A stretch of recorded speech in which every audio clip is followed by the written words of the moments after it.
அனைவருக்கும் வணக்கம். இன்றைக்கி க்ரோஷேட் வீடியோவில் மினி மெஷ் பேக் எப்படி போடலான்றதை பற்றி பார்க்கலாம். மினி மெஷ் பேக் போடுறதுக்காக யூஸ் பண்ணியிருக்கிற stitch magic ring, single crochet, double crochet, chain stitch, slip stitch. இந்த ஸ்டிச்சஸ்லாம் எப்படி போடணுன்ற வீடியோ ஆல்ரெடி போஸ்ட் பண்ணியிருக்கேன். வீடியோவோட லிங்க்கை டிஸ்கிரிப்ஷனில் கொடுத்துருக்கேன், பார்த்து தெரிஞ்சுக்கோங்க. மினி மெஷ் பேக் போட்ட பிறகு குழந்தைங்களுக்கு கிஃப்டாகவும் கொடுக்கலாம் அல்லது கீ செயின் ரிங்கும் ஆட் பண்ணிக்கலாம். மெஷ் பேக் ஸ்டார்ட் பண்ணுறதுக்காக மேஜிக் ரிங் போட்டு முடித்த பிறகு ஒரு செயின் போடணும். அடுத்து சிங்கிள் க்ரோஷே போட்டுட்டு வரணும். இந்த ரவுண்ட் உள்ளவே மொத்தம் 8 சிங்கிள் க்ரோஷே போட்டுட்டு வரணும். மேஜிக் ரிங் போட்டோம், ஒரு செயின் ஸ்டிச் போட்டோம். அடுத்ததாக அந்த மேஜிக் ரிங் உள்ள மொத்தம் 8 சிங்கிள் க்ரோஷே போட்டு முடிச்சிருக்கோம். எப்போவுமே க்ரோஷேயில் ஒவ்வொரு லைன் போடும்பொழுதும் அந்த லைனுக்கான ஸ்டிச்சு கரெக்டாக கவுண்டிங் வந்திருக்கான்ட்டு செக் பண்ணணும். 8 சிங்கிள் க்ரோஷே போட்டு முடிச்சிருக்கோம். மேஜிக் ரிங்கை நல்லா சின்ன ரவுண்டாக மாற்றணும். அதுக்காக மேஜிக் ரிங்கோட ஸ்டார்டிங் யானை இழுக்கும் பொழுது இது போல் சின்னதாக ஒரு ரவுண்டு கிடைக்கும். இது போல் ரவுண்டு கிடைச்ச பிறகு ஃபஸ்ட்டு போட்டிருக்கிற சிங்கிள் க்ரோஷேட் ஸ்டிச்சில் ஒரு ஸ்லிப் ஸ்டிச் போட்டு முடித்த பிறகு அடுத்த ரவுண்ட் ஸ்டார்ட் பண்ணுறதுக்காக ஒரு செயின் ஸ்டிச் போட்டு ஸ்லிப் ஸ்டிச் போட்டிருக்கிற அதே ஸ்டிச்சை உள்ளே இருந்து ஒரு சிங்கிள் க்ரோஷே போடணும். இந்த ரவுண்டோட முதல் சிங்கிள் க்ரோஷே ஸ்டிச்சு இது. இந்த ஸ்டிச்சில் ஒரு ஸ்டிச் மார்க்கர், அப்படி இல்லைன்னா வேஸ்ட்டாக கட் பண்ணி போடுற யானை இது போல் ஸ்டிச் மார்க் போல் போட்டுக்கோங்க. என்கிட்ட ஸ்டிச் மார்க் இருக்குது, இருந்தாலும் நான் இந்த வேஸ்ட் உள்ளன்லேயே போட்டிருக்கேன். அடுத்த ஸ்டிச்சு உள்ள ஒரே ஸ்டிச்சில் 3 சிங்கிள் க்ரோஷே வரணும். ஒரு சிங்கிள் க்ரோஷே போட்டாச்சு. அதே ஸ்டிச்சு உள்ள இப்போ 2வது சிங்கிள் க்ரோஷே போட்டிருக்கோம். அதே ஸ்டிச்சு உள்ள இன்னும் ஒரு சிங்கிள் க்ரோஷே போட்டிருக்கோம். இப்போ அடுத்த ஸ்டிச்சில் ஒரு சிங்கிள் க்ரோஷே போடணும். அதுக்கு அடுத்த ஸ்டிச்சில் 3 சிங்கிள் க்ரோஷே போடணும். இதே தான் இந்த ரவுண்டு ஃபுல்லாக ஒரு ஸ்டிச்சில் ஒரு சிங்கிள் க்ரோஷே, அடுத்த ஸ்டிச்சில் 3 சிங்கிள் க்ரோஷே. இந்த ரவுண்டு ஃபுல்லாக போட்டு முடித்த பிறகு இந்த ரவுண்டில் 16 சிங்கிள் க்ரோஷே கிடைச்ச பிறகு ஸ்டிச் மார்க் எடுத்துகிட்டு அந்த இடத்துல ஒரு ஸ்லிப் ஸ்டிச் போடணும். செகண்ட் ரவுண்ட் ஸ்லிப் ஸ்டிச் போட்டு முடித்த பிறகு தேர்ட் ரவுண்ட் ஸ்டார்ட் பண்ணுறதுக்காக செயின் ஸ்டிச் போட்டு ஸ்லிப் ஸ்டிச் போட்ட அதே ஸ்டிச்சு உள்ளே இருந்து சிங்கிள் க்ரோஷே போடணும். தேர்ட் ரவுண்டில் முதல் சிங்கிள் க்ரோஷேட் ஸ்டிச்சில் ஸ்டிச் மார்க் போட்ட பிறகு அடுத்ததாக இருக்கிற சிங்கிள் க்ரோஷேட் ஸ்டிச்சில் ஒரு சிங்கிள் க்ரோஷே போடணும். 2 சிங்கிள் க்ரோஷேட் தனித்தனியாக ஒவ்வொரு ஸ்டிச்லேயும் போட்டிருக்கோம். அடுத்த ஸ்டிச்சில் ஒரு இன்க்ரீஸ் போடணும். இன்க்ரீஸ்னால் ஒரே ஸ்டிச்சில் 2 சிங்கிள் க்ரோஷே போடுறது தான் இன்க்ரீஸ். இப்போ முதல் சிங்கிள் க்ரோஷே போட்டிருக்கோம். அதே ஸ்டிச்சு உள்ள மறுபடியும் ஒரு சிங்கிள் க்ரோஷே போடணும். 2 சிங்கிள் க்ரோஷே ஒரே இதில் போடுறது இன்க்ரீஸ்னு சொல்லுவோம். இப்போ அடுத்த ஸ்டிச்லேயும் ஒரு இன்க்ரீஸ், அந்த ஸ்டிச்சிலையும் 2 சிங்கிள் க்ரோஷே போடணும். இப்போ 2வது சிங்கிள் க்ரோஷேவும் போட்டு முடிச்சிருக்கோம்.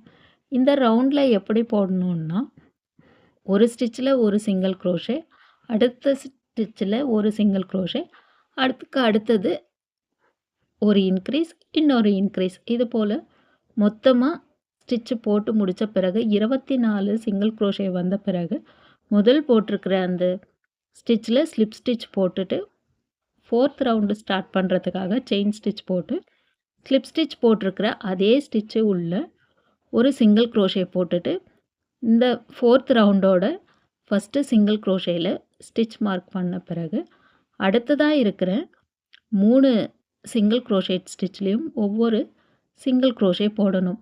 இப்போ ஏற்கனவே ஒரு சிங்கிள் க்ரோஷே போட்டிருக்கோம், மீதி 3 சிங்கிள் க்ரோஷே போடணும். இப்போ 2வது சிங்கிள் க்ரோஷே போட்டு முடிச்சிருக்கிறேன். இப்போ 3வதாக ஒரு சிங்கிள் க்ரோஷே போட்டுட்ருக்கணும்.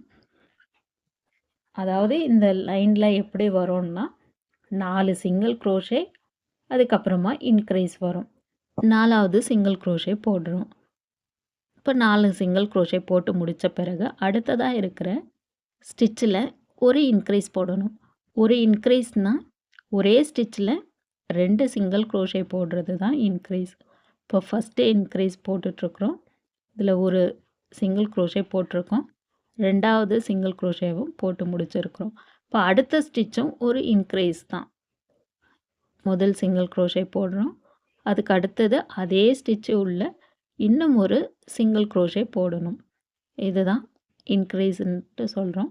இப்போ இந்த ரவுண்டு ஃபுல்லாக எப்படி வரும்னா 4 சிங்கிள் க்ரோஷேட் 2 இன்க்ரீஸ், அதாவது ஒவ்வொரு சிங்கிள் க்ரோஷேட் ஸ்டிச்லேயும் ஒரு சிங்கிள் க்ரோஷேட் 4 டைம் போட்டு முடித்த பிறகு ஒரு ஸ்டிச்சில் இன்க்ரீஸ், இன்னொரு ஸ்டிச்சில் இன்க்ரீஸ், இதையே ஃபுல்லாக நம்ம போட்டு முடிக்கும் பொழுது 32 சிங்கிள் க்ரோஷே கரெக்டாக வந்த பிறகு ஃபஸ்ட்டு போட்டிருக்கிற ஸ்டிச்சில் ஒரு ஸ்லிப் ஸ்டிச் போட்டு முடித்ததும் 5th ரவுண்டு ஸ்டார்ட் பண்ணுறதுக்காக ஒரு செயின் ஸ்டிச் போட்டு ஸ்லிப் ஸ்டிச் போட்ட அதே ஸ்டிச்சு உள்ள ஒரு சிங்கிள் க்ரோஷே போடும் பொழுது 5th ரவுண்டுக்கான முதல் சிங்கிள் க்ரோஷே கிடைச்சது.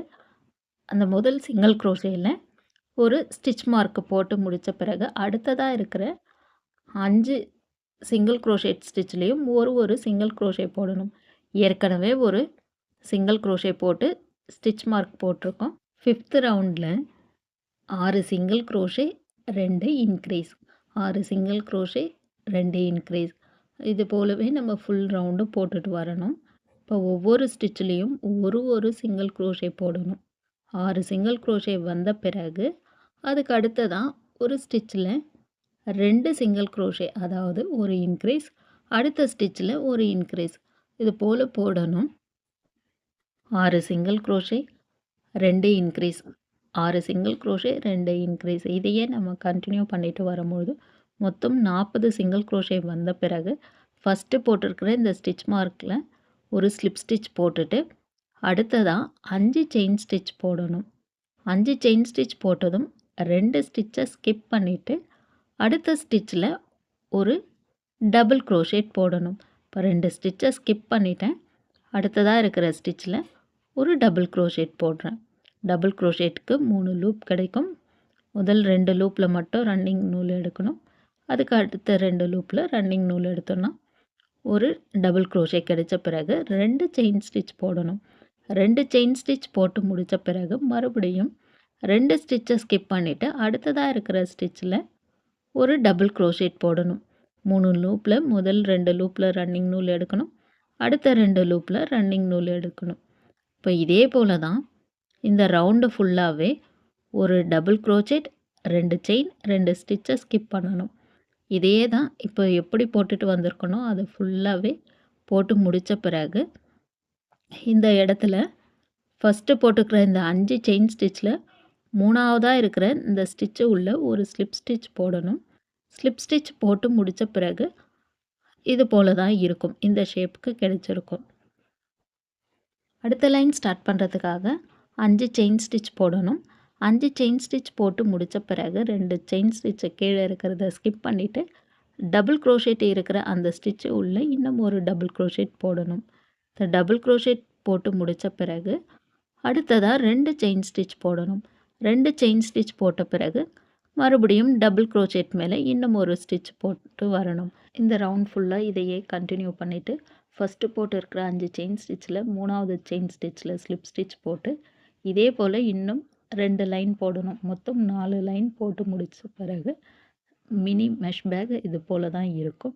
மெஷ் பேக் அடிபாகம் போட்டு முடிச்சிட்டும். மெஷ் பேக்குக்காக ஒரு சின்ன கைப்பிடி போடலாம். அதுக்காக ஸ்லிப் ஸ்டிச் போட்டிருக்கிற அதே ஸ்டிச்சில் இருந்து ஒரு சிங்கிள் க்ரோஷே டபுள் க்ரோஷே மேலேயே போட்டு முடித்த பிறகு அடுத்ததாக இருக்கிற கேப்பில் 2 சிங்கிள் க்ரோஷே போடணும்.